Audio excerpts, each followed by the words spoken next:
Here we go. Yeah. So this is the matchup that I think people were worried about.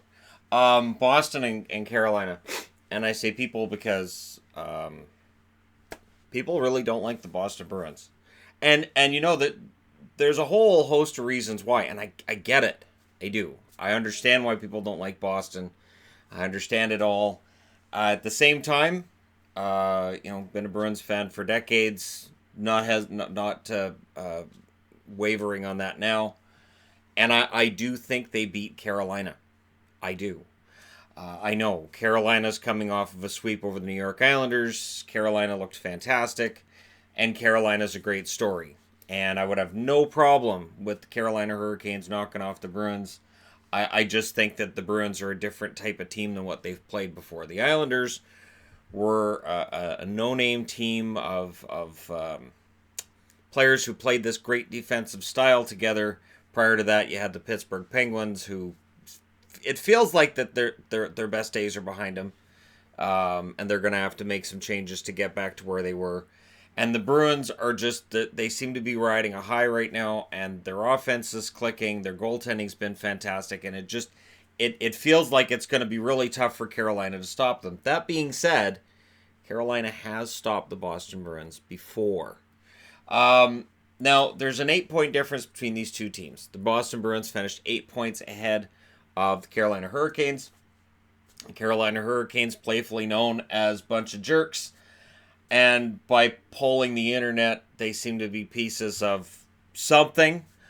People really don't like Boston. So with that 49-24-9 record, third overall, they are still the team that has home ice throughout the rest of the playoffs, should they make it to the finals. And Carolina's 46-29-7 record. They were actually 11th overall in the NHL. So it's not like Carolina didn't have a good season, because they did. And I got into that in the video I did yesterday on Carolina and how they get to the conference finals. And I'm not saying that their story's over, but there's going to be some issues they have to address in this series. Boston's power play in the playoffs right now, 28.6%. Their penalty kill at 83.8%. Their penalty kill has been fantastic and really drove them past the Columbus Blue Jackets. Whereas on the Carolina side of things, their power play is running at 10.5%, which is lower than any team that has won the Stanley Cup in NHL history. And their penalty kill is at 75%. So they can't run with those percentages. I know they've been very good 5-on-5. I know that's where they've won their games. They can't have special teams numbers like that and hope to keep going. So, keep an eye on that power play. Back in 1999, these two teams met each other. Now, they met each other when it was the Hartford Whalers as well. But as the Carolina Hurricanes, they met in round one in 1999, and the Boston Bruins won that one in 6. 2009, the last time that Carolina was in the playoffs, they met Boston in the second round, and Carolina took that one in 7. So this is the tiebreaker.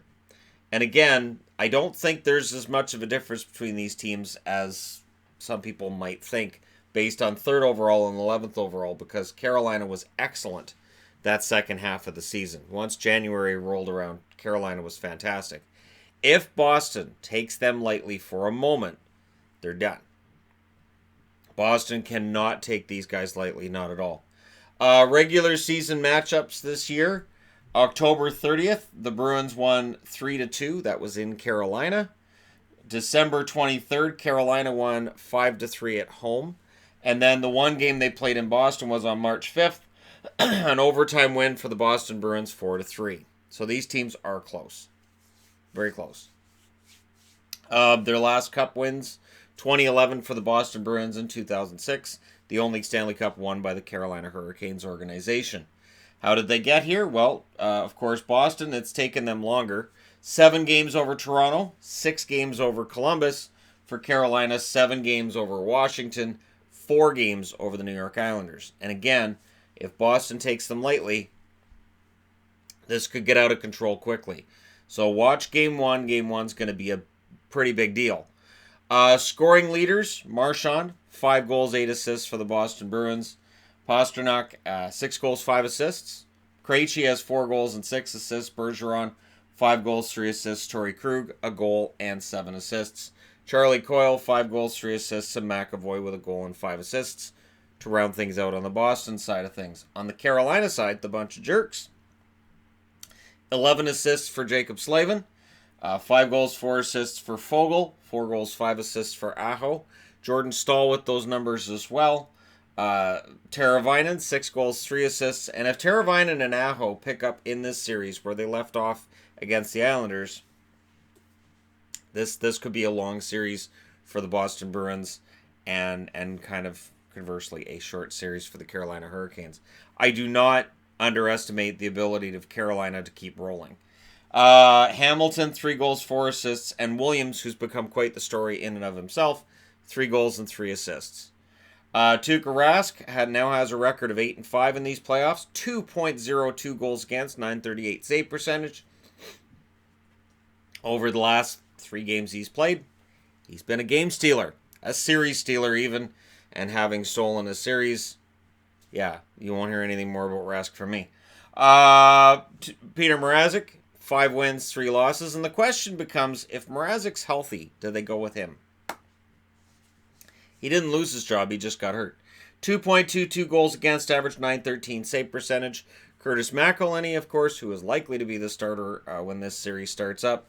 He's 3-0 with a 1.56 goals against and a .947 save percentage.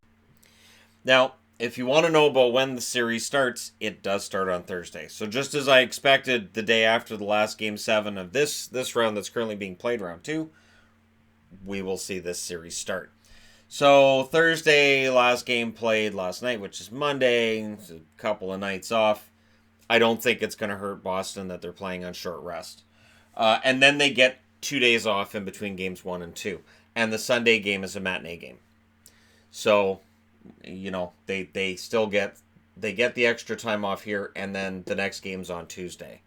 So they finish the game early on Sunday, they get Monday off, and then they play Tuesday in Carolina. Game 4 is on Thursday, May 16th. So, you know, overall, yes, we can look at this and we can say, well, Carolina's had more rest, so they're going to be better. The problem is Columbus and the Islanders both had sweeps in the first round and then lost in the second. So, yeah, rest really doesn't make a big difference in the playoffs. Sometimes the team that stayed in the trenches is the one that's more ready for the next round. My concern as a Bruins fan is, there's a couple on this. The amount of games being played, if you keep doing this, it does wear you down. And then there's the Charlie McAvoy issue. McAvoy is going to have a hearing today. I didn't want to wait and do this video after the hearing, but he's having a hearing today for a hit that he threw, which, yeah, it definitely, to me, qualifies as suspendable.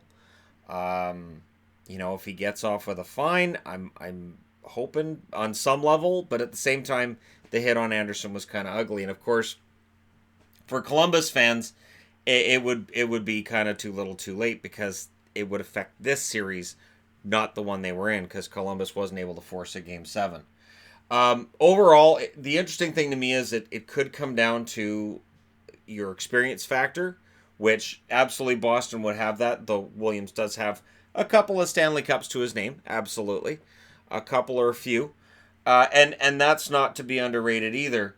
But Boston definitely has a lot of players left from that 2011 Stanley Cup run. Whereas the 2006 run, they have the guy behind the bench, Rod Brind'Amour, and they have Justin Williams. In terms of the coaching, I give a little bit of an edge to Carolina on that. I like the way Brind'Amour coaches. I like the way he talks. I like how candid he is. When it comes to the offensive side of things for the teams involved, I would give that to Boston. I would say the offense is better for Boston. The defense, Carolina. Carolina's defense has been absolutely insane these playoffs, and they just shut down the best defense in the league during the regular season with the New York Islanders, and they beat it. So yeah, Carolina's defense is pretty solid. Goaltending, it is hard not to give that to Rask. It is hard to look at these two teams and not say, well, Tuukka's the guy. The thing is, Tuukka does have a Stanley Cup ring, but he was the backup for that Stanley Cup run. That was Tim Thomas. 2013 was the last time that Tuukka Rask took Boston this far in the playoffs. It's 6 years ago. And so He's trying to finish what they couldn't finish in 2013 when they ran into a pretty good team in the Chicago Blackhawks. Not bad. So overall, I do give, and special teams, I give the advantage to Boston as well. But it's that heart thing. So if it comes down to heart, the bunch of jerks might just have that in spades. They may very well be able to pull off what would be seen as an upset over the Boston Bruins. But again, I like the offense in Boston. I like the overall team dynamic and their experience. And right now, the goaltending is pretty on point. And I know Carolina's goaltending has been excellent as well. It's going to be a very interesting series. If you're a Carolina fan and you're like, oh, no, my team's up against Shannon's team, we can still be friends after. I think most of the Columbus fans are still friends with me after that series. I'm not entirely sure, but we'll see, right? So there you go. Let me know your thoughts in the comment section below, your pick and whatnot.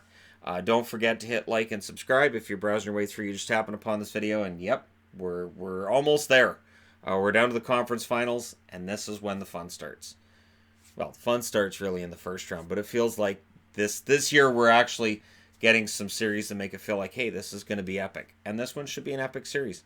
Thank you guys so much for watching. I'll talk to you again soon.